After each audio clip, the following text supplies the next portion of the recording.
Assalamualaikum warahmatullahi wabarakatuh. Salam sejahtera dan salam UiTM di hatiku.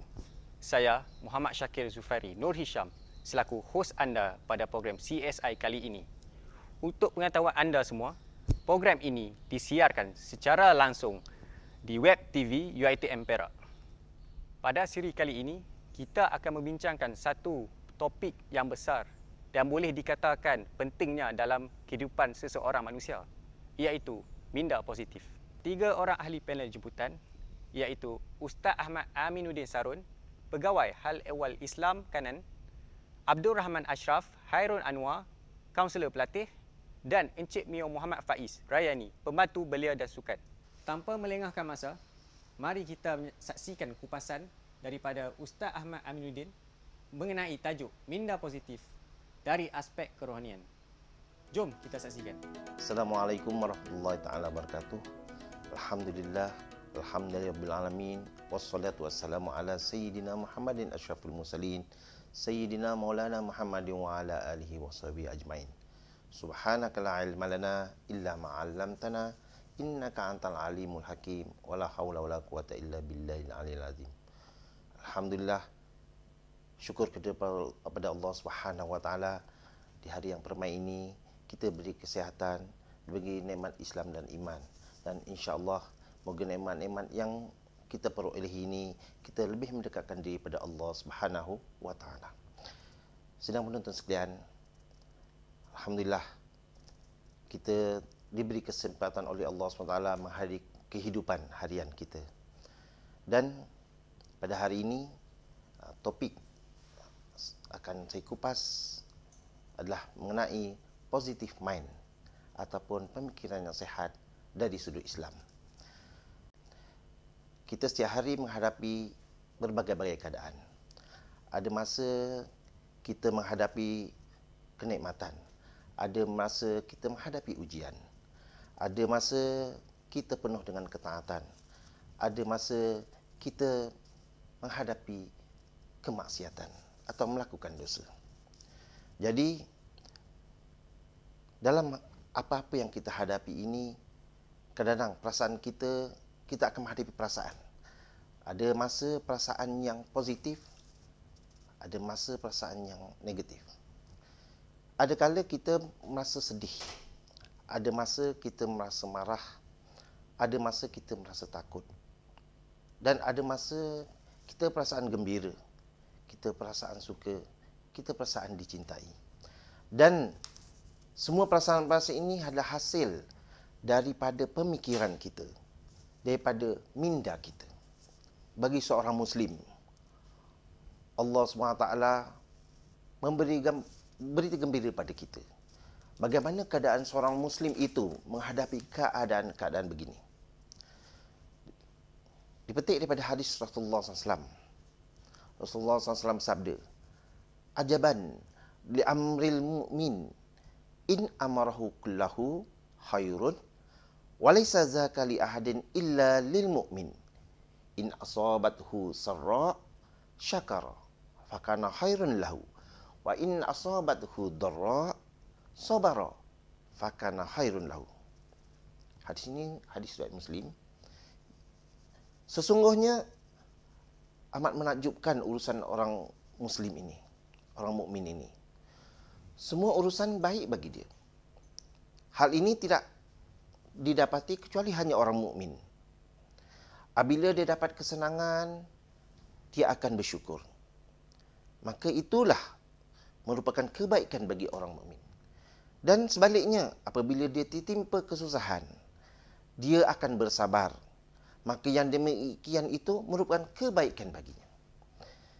Jadi hadis di sini menyebut bahawa setiap hari, setiap masa kita akan menghadapi, ada kala kita akan menghadapi perkara-perkara yang baik dan ada kala kita menghadapi perkara-perkara yang buruk. Jadi bagi seorang Islam, semua itu adalah datang daripada Allah Subhanahu wa taala. Dan semua itu ada kebaikan bagi seorang mukmin. Daripada hadis tadi, Islam telah mengajar kita agar kita bersifat positif, bersifat optimis, berfikiran positif dalam kita menghadapi apa-apa keadaan, sama ada keadaan yang suka ataupun keadaan yang duka. Kerana itu semua adalah datang daripada Allah Subhanahu Wa Taala. Sebab itu, bagi seorang Islam, apabila menerima suatu kebaikan, menerima suatu nikmat yang disukai, hendaklah kita bersyukur. Dan apabila kita menerima sesuatu ujian, musibah, hendaklah kita istighfar, hendaklah kita kembali pada Allah memohon pertolongan. Sidang penonton sekalian, di sini Islam menyuruh kita berfikiran positif, berfikiran yang sehat. Kerana daripada fikiran sehat ini akan tercerna, akan lahir melalui sikap kita, melalui perbuatan kita, melalui perkataan kita. Dengan sendirinya, apabila kita berfikiran sehat, berfikiran positif, maka kita akan menjadi lebih sehat dari sudut kesihatan. Dan kita akan rasa kita lebih tenang, kita akan lebih rasa bahagia. Dan kita akan mudah menghadapi orang lain dengan ceria. Sedangkan orang tak tahu bahawa kita kadang-kadang menghadapi ujian melalui menghadapi musibah. Dan begitu juga kita boleh menerima teguran ataupun kita menerima kelemahan-kelemahan diri kita untuk sama-sama kita perbaiki. Dan seterusnya, kita akan mengubah diri kita, meningkatkan prestasi kita daripada keadaan-keadaan yang kita temui. Oleh itu, Rasulullah SAW menyebut dalam satu hadis, Innallaha yuhibbul fa'l wa yakrahu at-tasa'um. Sesungguhnya Allah Subhanahu Wa Taala menyukai orang-orang yang positif, orang-orang yang optimis, dan membenci orang-orang yang berputus asa. Oleh sebab itu, yang paling penting dalam kita menghadapi segala ujian ini, segala apa yang berlaku dalam kita, bahawa kita hendaklah bersangka baik dengan Allah Subhanahu Wa Taala. Sebab apa? Sebab apa yang kita lalui, apa yang berlaku, yang baik, yang buruk, yang suka, yang tidak suka, semua adalah daripada Allah Subhanahu Wa Taala. Sebab apa kita bersangka baik kepada Allah Taala? Kerana Allah bersifat kasih sayang. Apa dia? Ar-Rahman, Ar-Rahim. Yang kita sentiasa baca dalam Fatihah kita terutamanya. Berbelas-belas kali. Dan sebab apa? Orang yang membaca Bismillahirrahmanirrahim, dia akan apa? Dia akan diberi berkat dalam setiap apa pekerjaan. Sebab itu, dengan kasih sayang Allah SWT lah, kita digalakkan untuk membuat sesuatu dengan baca Bismillahirrahmanirrahim dalam keadaan yang baik. Kecuali dalam keadaan yang kau masuk tandas, tidak boleh baca Bismillahirrahmanirrahim. Ya, contohnya kan. Tapi ada doa-doa yang lain. Dan di samping itu, kita tahu bahawa Rasulullah SAW telah memberi kita kesihatan yang baik. Al-afiyah. Allahumma inni as'alukal afiyah. Kan?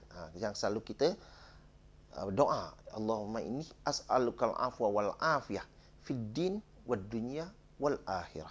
Bahawa kita disuruh berdoa untuk kita mendapatkan kesihatan yang baik. Dan kadang-kadang kesihatan yang kita diuji. Untuk apa? Bahawa kita tahu kita mempunyai kekurangan. Yang supaya kita kenal diri kita. Bila kita kurang, kita perlu berusaha untuk memperbaiki. Dengan kita rawat kalau kita sakit, dan kita kembali pada Allah Subhanahu Wa Taala, bahawa yang memberi keafiatan, memberi kesihatan adalah Allah Subhanahu Wa Taala. Dan kita tahu kita bersangka baik dengan Allah Subhanahu Wa Taala kerana Allah adalah amat pemaaf. Al-afu, al-ghufran, al-maghfirah. Hanya Allah Subhanahu Wa Taala sentiasa memberi kemaafan, memberi keampunan pada hamba-hambanya yang kembali pada Allah dengan bertaubat, dengan berzikir, dengan memohon ampun pada Allah SWT. Kerana kita tahu dalam keadaan-keadaan yang kita hadapi lalui, sama ada yang baik, yang buruk, kadang-kadang kita ada melakukan kesalahan. Apalagi kalau kita membuat kemaksiatan pada Allah SWT. Sila pendengar sekalian, kita dah sebutkan tadi bahawa Bila kita menghadapi sesuatu, ada kala perkara yang baik, ada perkara yang buruk. Dan kadang-kadang kita jadi terlupa. Kita terlupa bahawa segala perkara yang berlaku dalam diri kita ini adalah datang daripada Allah SWT, sama ada perkara yang baik atau perkara yang buruk. Cuma kita tak tahu apakah rahsia di sebalik perkara-perkara yang berlaku itu. Sebab tu dalam Al-Quran ada disebutkan dalam surah Al-Baqarah ayat yang ke-226. A'udzubillahi minasyaitonirrajim. Wa asa an takrahu syai'an wa huwa khairul lakum. Wa asa an tuhibbu syai'an wa huwa syarrul lakum. Wallahu ya'lamu wa antum la ta'lamun. Yang maksud boleh jadi kamu membenci sesuatu sedangkan ia ada kebaikan bagi kamu. Dan boleh jadi wa asa an tuhibbu syai'an, mungkin jadi kamu suka sesuatu sedangkan di situ ada keburukan bagi kamu. Wallahu ya'lamu antum la ta'lamun. Dan Allah Subhanahu wa taala saja yang tahu dan kita tak tahu. Jadi sesuatu yang berlaku pada diri kita hanya Allah Subhanahu wa taala saja yang tahu di sebalik rahsia. Dan banyak berlaku pada diri kita, kadang-kadang kita rasa kita menyesal, kita rugi, kita kecewa, kita berduka. Tapi akhirnya rupanya banyak rahsia, banyak hikmah, banyak kebaikan. Benda itu tidak berlaku pada kita atau benda itu berlaku pada kita. Oleh itu, perkara yang paling penting sebenarnya dalam apa-apa yang kita lalui, yang kita tempuhi, sama ada yang baik atau yang buruk, fikiran kita atau minda kita, hendaklah kita bersangka baik kepada Allah Subhanahu wa taala. Ada disebutkan dalam hadis kursi supaya kita bersangka baik kepada Allah Subhanahu wa taala. Bahawa yaqulullah taala, ana inda zanni abdi bi wa ana mahu iza zakarani. Fa in zakarani fi nafsihi zakartahu fi nafsi. Dan hadis ini panjang lagi sebenarnya. Allah Ta'ala berfirman, aku sesuai dengan sangkaan hamba-Ku. Aku bersamanya ketika ia mengingatiku. Jika ia mengingatiku dalam dirinya, aku mengingatinya dalam diriku. Hadis ini panjang lagi. Okey, di sini menyebutkan bahawa apabila kita ingat Allah SWT, apabila kita bersangka baik pada Allah SWT, apa-apa yang berlaku ada hikmah, ada rahsia, dan kita kembalikan pada Allah Subhanahu wa taala, maka hati kita akan lapang dan kita akan rasa bahawa segala yang berlaku kita bersama Allah. Dalam kita bersangka baik dengan Allah SWT, Allah Ta'ala sebutkan dalam hadis Al-Qudsi, yaqulullah Subhanahu wa taala, ana inda zanni abdi bi wa ana mahu iza zakarani. Fa in zakarani fi nafsihi zakartahu fi nafsihi. Dan hadis ini panjang lagi. Allah Ta'ala berfirman bahawa aku sesuai dengan sangkaan hamba-Ku. Aku bersamanya ketika ia mengingatiku. Jika ia mengingatiku dalam dirinya, maka aku akan mengingatinya dalam diriku. Hadis ini menerangkan pada kita bahawa kita hendaklah bersangka baik pada Allah Subhanahu wa taala. Sebab kita tahu apa yang berlaku adalah daripada Allah Subhanahu wa taala, perkara yang baik, yang buruk. Yang kita tahu di situ ada kebaikan, ada hikmah di sebalik sesuatu kejadian. Dan kita akan sentiasa bersama dengan Allah Subhanahu wa taala. Dengan sendirinya apabila kita rasa kita bersama Allah dalam apa keadaan, kita akan merasa redha, kita akan merasa ikhlas, dan kita akan merasa tawakal bahawa kita ada Allah dalam setiap sesuatu kejadian. Sebab itu, kita pernah dengar dalam peristiwa hijrah Rasulullah SAW bersama Abu Bakar Siddiq. Ketika Abu Bakar rasa takut dikejar oleh musuh-musuh yang mencari baginda Rasulullah SAW, apa yang Rasulullah sebut? La tahzan, innallaha ma'ana. Jangan kamu berduka cita, jangan kamu rasa sedih, kerana Allah ada bersama kita. Begitulah pada diri kita. Kita tidak lari daripada ditimpa sesuatu musibah ataupun sesuatu yang kita sukai. Kadang-kadang kita terlupa pada Allah. Kita terlalu gembira menerima sesuatu kebaikan, sedangkan kita tak tahu di sebalik itu. Begitu juga kadang-kadang kita menerima musibah yang menyat-nyat hati kita, tapi kita tak tahu di situ mungkin ada banyak hikmah yang Allah Ta'ala berikan pada kita. Okay, Ustaz. Kita sebagai manusia ni, kita tak dapat lari dari melakukan kesilapan. Betul tak Ustaz? Kadang-kadang, bila kita diduga dengan musibah, kita akan rasa down sangat. Kita semua tahu bahawa ujian itu datang daripada Allah SWT. Jadi, mungkin Ustaz boleh cerita bagaimana cara untuk kita kembali mendekatkan diri kita semula kepada Allah SWT. Dalam apa-apa kita menghadapi suatu dalam kehidupan kita ini, berantaranya adalah dengan solat.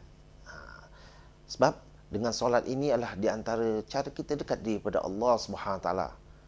Dalam kedudukan kita total, maknanya badan kita, hati kita, fikiran kita hanya pada Allah SWT, pada kita solat.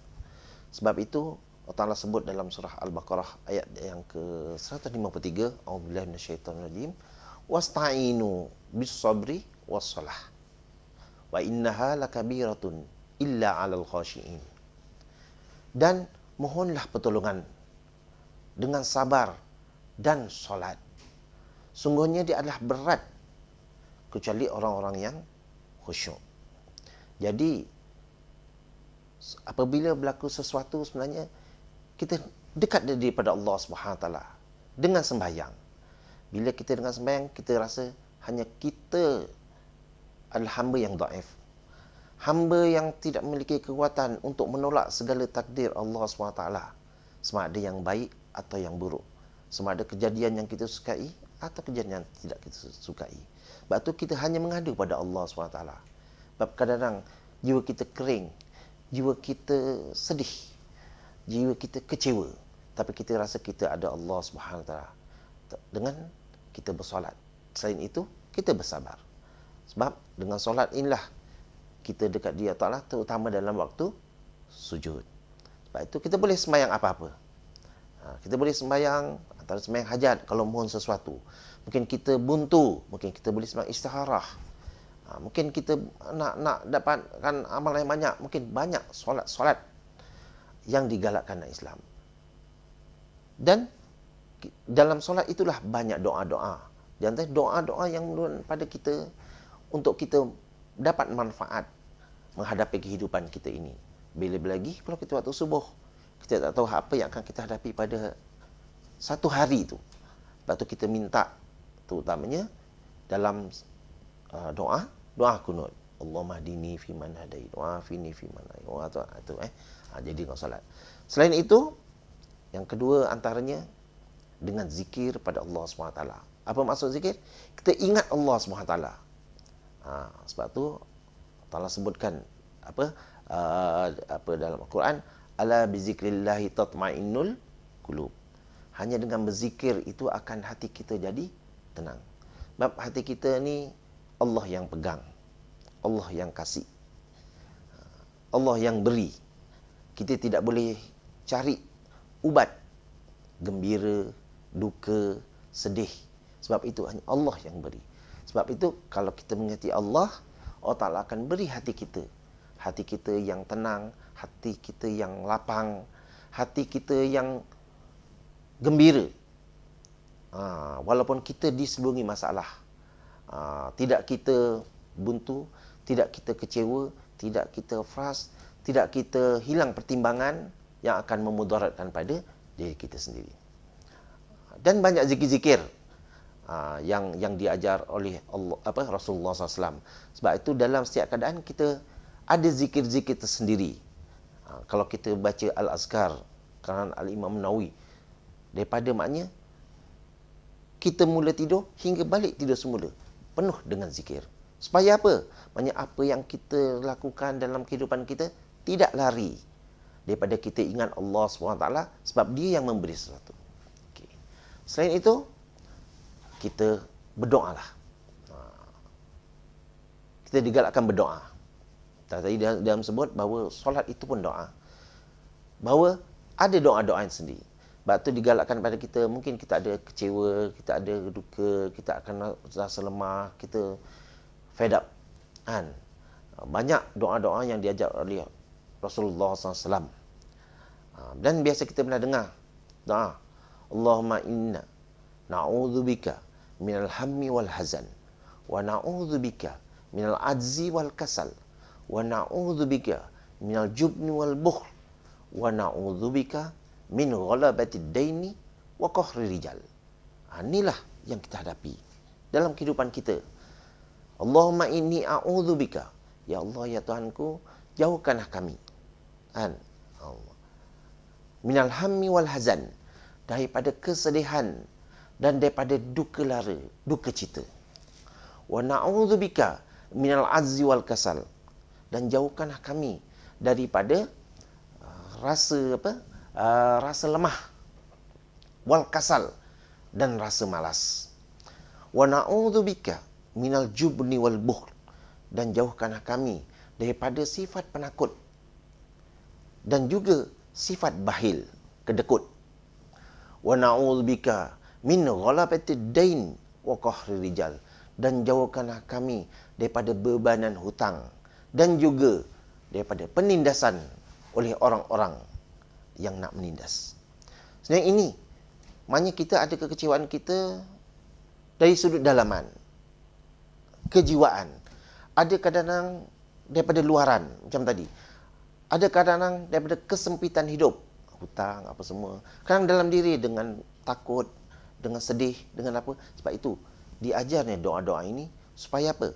Supaya kita kembali pada Allah SWT, kita mengadu pada Allah Ta'ala, memberi kekuatan pada kita untuk menghadapi cabaran-cabaran hidup, menghadapi segala pancaroba, supaya kita dapat hati yang tenang.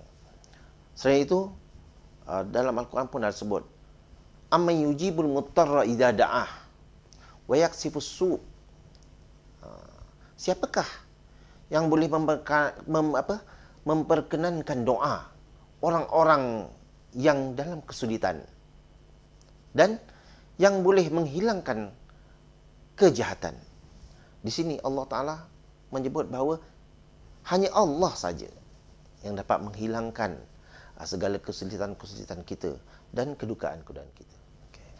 Sebab tu kita digalakkan untuk beristighfar. Kerana istighfar ini salah satu jalan taubat kepada Allah SWT. Sama ada kita dengan melakukan amal-amalan soleh, sama ada dengan menyebut lafaz-lafaz istighfar, banyak astaghfirullahalazim atau bagaimana. Dan Rasulullah SAW pun beristighfar pada Allah SWT sekurang-kurangnya 70 kali ataupun 100 kali. Apalagi kita hamba yang banyak berdosa, yang kita kurang dekat dengan Allah SWT, maka dengan istighfar inilah kita mengharapkan moga Allah SWT menerima amalan-amalan kita, memudahkan urusan-urusan kita, memberi kita jalan keluar dan memberi rezeki kita yang mudah, yang kita tidak sangka-sangka. Maknanya beristighfar ini, maknanya kita kembali pada Allah dengan menyebut lafaz-lafaz tadi, dan juga dengan manusia kita pun memohon ampun, terutama bagi mereka-mereka yang ada kesalahan kepada kedua ibu bapa. Maknanya bila ada kesalahan kedua ibu bapa terutamanya, atau pada sahabat andai, apa kepada kawan-kawan, maknanya kita mohon ampun kepada Allah dan kepada makhluk. Dengan sendirinya, maka kita akan bebas kita daripada dosa-dosa, daripada kesalahan-kesalahan kepada makhluk. Maknanya tadi kepada manusia, apalagi kita dengan Allah SWT, dengan kita beristighfar, dengan kita minta ampun, dengan kita kembali kepada Allah SWT dengan amalan-amalan yang soleh. Jadi insya-Allah banyak lagi kaedah-kaedah yang kita boleh gunakan. Yang penting kita sentiasa ma'iyatullah. Kita bersama dengan Allah dengan amal-amal kebajikan, dengan amal kebaikan. Bukan semestinya hanya dengan sembahyang, zikir dan apa-apa yang kebaikan, sama ada kepada Allah dan kepada makhluk, semua itu akan memudahkan perjalanan hidup kita. Dan moga apa-apa yang kita hadapi, kita akan berfikiran yang positif dan kita rasa bahawa semua perkara ada jalan penyelesaian dan hanya pada Allah SWT kita berserah dan kita mengkoreksi diri kita dan kita mempunyai visi dan misi untuk hidup kita lebih bahagia di dunia dan akhirat.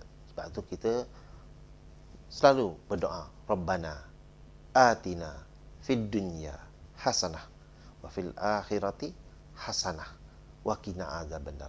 Maksudnya kita di dunia dengan hasanah, buat segala kebaikan-kebaikan, dan di akhirat kita akan dapat hasanah. Mungkin insyaAllah kita mohon kepada Allah Ta'ala syurga daripada Allah SWT. Wa qina azabannar, dan kita tidak dibakar di api neraka. Alhamdulillah, moga sedikit pengusian daripada saya sendiri. InsyaAllah moga dapat memperbaiki diri saya sendiri dan kita semua, dan kita moga diberi rahmat oleh Allah SWT, kebahagiaan di dunia dan di akhirat. Wabillahi taufiq wal hidayah. Wassalamualaikum warahmatullahi wabarakatuh. Terima kasih diucapkan kepada Ustaz atas perkongsian yang bermanfaat sebentar tadi. Seterusnya, mari kita dengar perkongsian minda positif dari sudut psikologi yang akan dihuraikan oleh saudara Ashraf, kaunselor pelatih kita. Bismillahirrahmanirrahim. Assalamualaikum warahmatullahi taala wabarakatuh, dan salam sejahtera saya ucapkan kepada semua. Pada hari ini anda bersama saya Abdul Rahman Ashraf. Saya merupakan kaunselor pelatih di Unit Kejaya dan Kaunseling UiTM Cawangan Perak Kampus Tapah. So, sebelum kita pergi kepada tajuk utama kita, suka untuk saya kongsikan beberapa perkara. Dalam setiap diri individu kita mempunyai strength dan weakness, di mana saya cuba dalam perbincangan ini, saya cuba untuk menekankan kekuatan macam mana kita nak jadikan kehidupan seseorang itu menjadi lebih bermakna. So, bila kehidupan seseorang itu lebih bermakna, dia akan mendapat kepuasan dalam kehidupannya. So, bila seseorang itu mencapai kepuasan dalam kehidupannya, kesejahteraan mental juga akan berubah. Personality merujuk kepada perwatakan. Tetapi dalam Islam, ia lebih kepada akhlak seseorang. Menurut Imam Al-Ghazali, akhlak ialah suatu sifat yang tertanam dalam jiwa yang daripadanya timbul perbuatan-perbuatan dengan mudah tanpa memerlukan pertimbangan terlebih dahulu. Mungkin saudara Ashraf boleh terangkan apakah faktor yang boleh membentuk akhlak atau personality yang positif, dan juga boleh kupaskan bagaimana cara untuk meningkatkan taraf kualiti hidup seseorang. Okey, seperti yang anda lihat di paparan skrin ini, ada 5 perkara yang akan membentuk personality ataupun karakter kita untuk masa akan datang. Yang pertama kita boleh lihat kat sini adalah pemikiran, thought. Setiap apa yang kita fikir, kita akan bercakap, kita akan keluarkan words. So yang kedua adalah words. So bila kita bercakap, kita akan melakukan perkara itu, action yang ketiga. Dan bila kita melakukan perkara itu, dia akan menjadi habits, iaitu kita melakukan perkara itu dalam kehidupan seharian kita, kita apply dalam kehidupan seharian kita. Dan yang terakhir adalah karakter, dia akan membentuk satu karakter kita.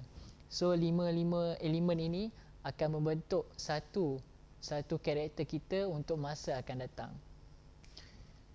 Okey, diharapkan anda jelas dengan 5 elemen yang saya kongsikan sebentar tadi. Jadi faktor persekitaran juga amat penting lah, sebab ia mempengaruhi pemikiran kita. So jadi kita pergi kepada tajuk utama kita, iaitu positive psychology technique.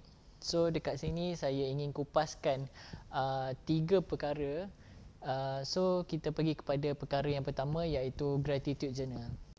Okey, apakah itu gratitude journal? Okey, kita gratitude journal ni kita lebih melihat kepada perkara yang dapat memotivasikan diri kita.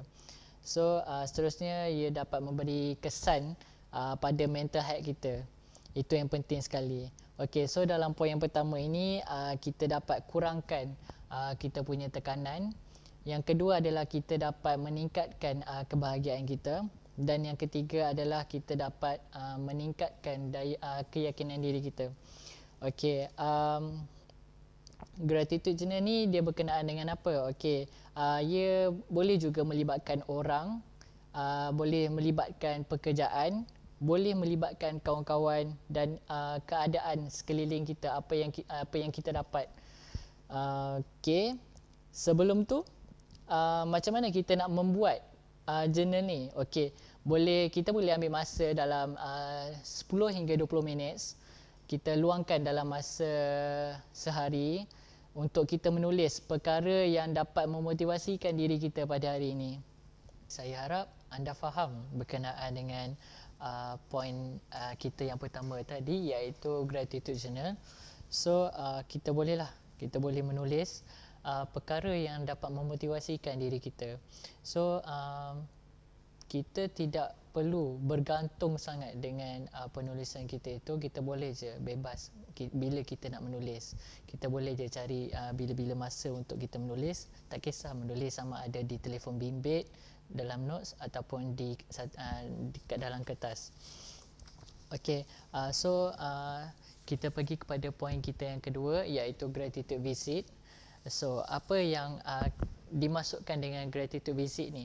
Okey, gratitude visit ni dia lebih kepada orang ataupun individu yang ada di sekeliling kita.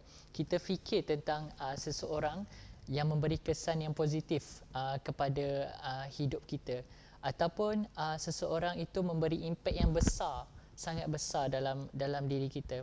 Ia boleh melibatkan mak ayah kita, rakan kita, guru, profesor dan sebagainya. So apa yang kita perlu buat? Aktiviti yang kedua ni, gratitude visit ni. Okey, kita tulis pucuk surat.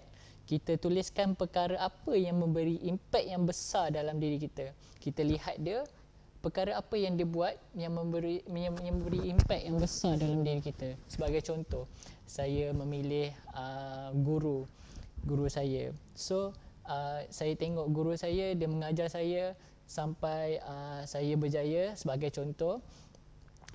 So saya ceritakan apa yang ada dalam guru tu, apa elemen yang ada dalam guru itu.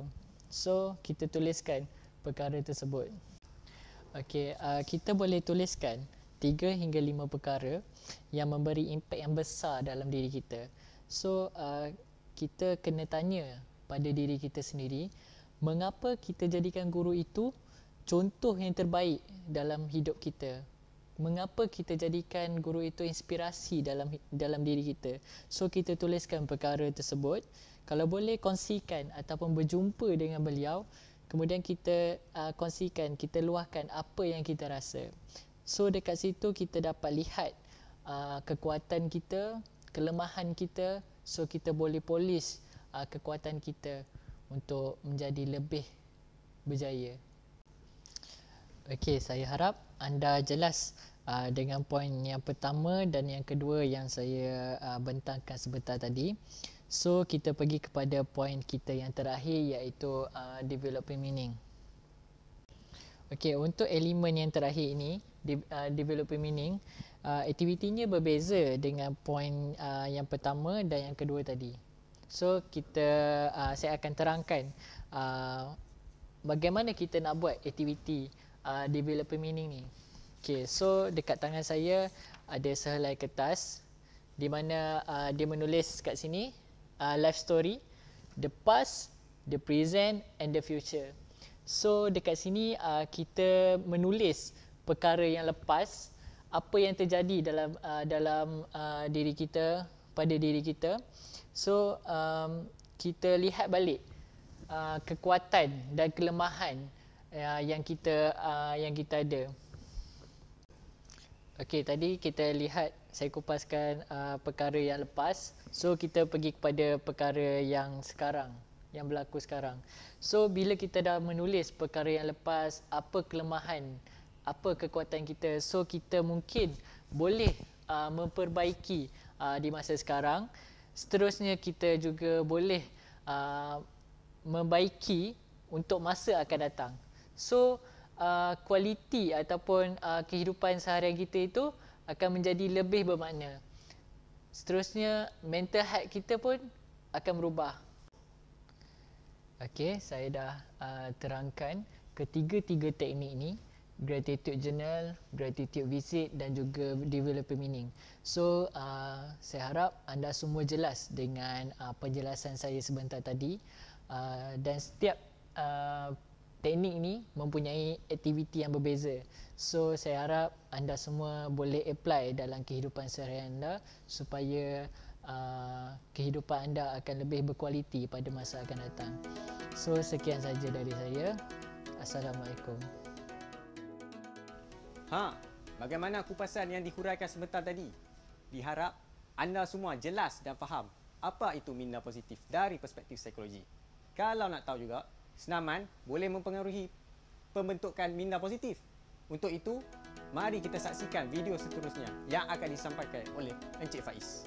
Bismillahirrahmanirrahim. Assalamualaikum warahmatullahi wabarakatuh dan salam sejahtera. Anda bersama saya, Mio Muhammad Faiz bin Rayani sebagai pembantu Bilik dan Sukan UiTM Cawangan Perak Kampus Tapah dalam program CSI Wellbeing siri yang ketiga. Jadi sedikit info yang saya ingin kongsikan kepada tuan-tuan dan puan-puan sekalian berkenaan dengan unit sukan di UiTM Cawangan Perak Kampus Tapah. Kami mempunyai kekuatan seramai 3 orang staf. Yang pertama diketuai oleh Puan Fazilah binti Zainul Abidin sebagai penolong pegawai Bilik dan Sukan. Yang kedua, saya sendiri iaitu Mio Muhammad Faiz bin Rayani sebagai pembantu Bilik dan Sukan, dan juga Encik Syarul Faskah juga sebagai pembantu Bilik dan Sukan. Jadi seperti mana yang tuan-puan lihat di belakang saya ini, sekarang kita berada di gimnasium UiTM Cawangan Perak Kampus Tapah, di mana ini adalah salah satu kemudahan yang berada di sini. Jadi antara lain kemudahan sukan yang ada di UiTM Cawangan Perak Kampus Tapah yang ingin saya kongsikan kepada tuan-tuan dan puan-puan, kita ada padang bola sepak, kita ada gelanggang tenis, kita ada gelanggang badminton, kita ada padang rugby dan juga beberapa kemudahan sukan yang lain. Okey, berbalik kepada program kita pada hari ini, kami telah pun memilih tajuk iaitu Positive Mind ataupun pemikiran positif. Jadi saya ingin bertanya kepada tuan-tuan dan puan-puan, apa itu positive mind ni ataupun pemikiran positif? Jadi positive mind ataupun pemikiran positif ni, ia adalah aspek pemikiran positif bagi setiap keadaan. Senang cerita, orang kata jika kita ditimpa masalah, ditimpa musibah, kita sentiasa berfikiran positif untuk menerima apa-apa saja keadaan ataupun masalah ataupun musibah dalam kehidupan seharian kita. Salah satu cara untuk kita mendapatkan positive mind ini ataupun pemikiran positif adalah dengan kita bersenam dan juga beriadah. Tidak semestinya tuan-tuan dan puan-puan perlu beriadah di kawasan taman-taman rekreasi ataupun di lapangan. Sebaliknya, tuan-tuan dan puan-puan masih boleh beriadah ataupun bersenam di kawasan persekitaran tempat kerja. Jadi, pada video kali ini, saya akan tunjukkan kepada tuan-tuan dan puan-puan antara senaman-senaman yang kita boleh lakukan di kawasan tempat kerja. Jadi, tanpa membuang masa lagi, jom kita roll VT. Okey, Assalamualaikum dan selamat petang. Jadi, ini adalah kawasan persekitaran kawasan pejabat saya. Jadi, untuk hari ini, saya akan menunjukkan senaman di kawasan pejabat. Jadi, anda nak tahu apa senaman yang saya akan lakukan? So, jom ikut saya. Ini adalah kawasan tangga di pejabat saya. So, saya akan tunjukkan beberapa senaman tangga yang tuan-tuan dan puan-puan boleh lakukan.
Okey, bagaimana dengan video senaman yang saya kongsikan sebentar tadi?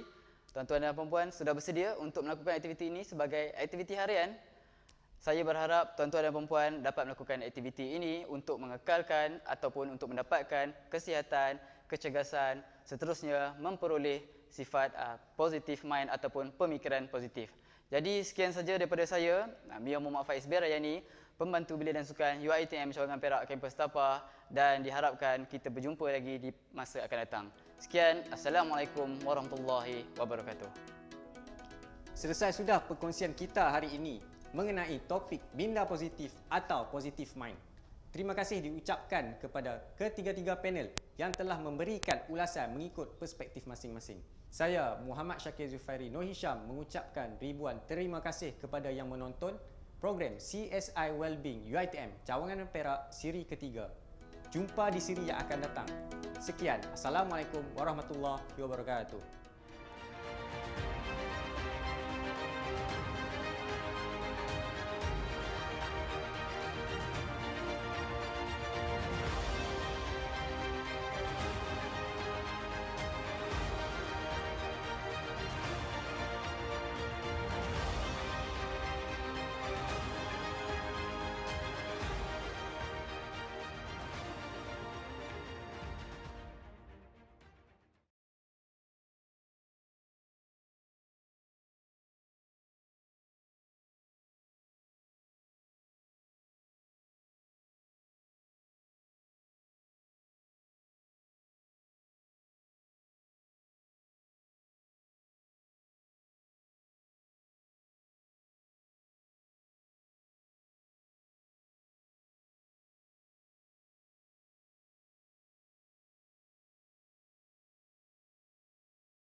Okey Ustaz, kita sebagai manusia ni, kita tak dapat lari dari melakukan kesilapan. Betul tak Ustaz? Kadang-kadang, bila kita diduga dengan musibah, kita akan rasa down sangat. Kita semua tahu bahawa ujian itu datang daripada Allah SWT. Jadi, mungkin Ustaz boleh cerita bagaimana cara untuk kita kembali mendekatkan diri kita semula kepada Allah SWT.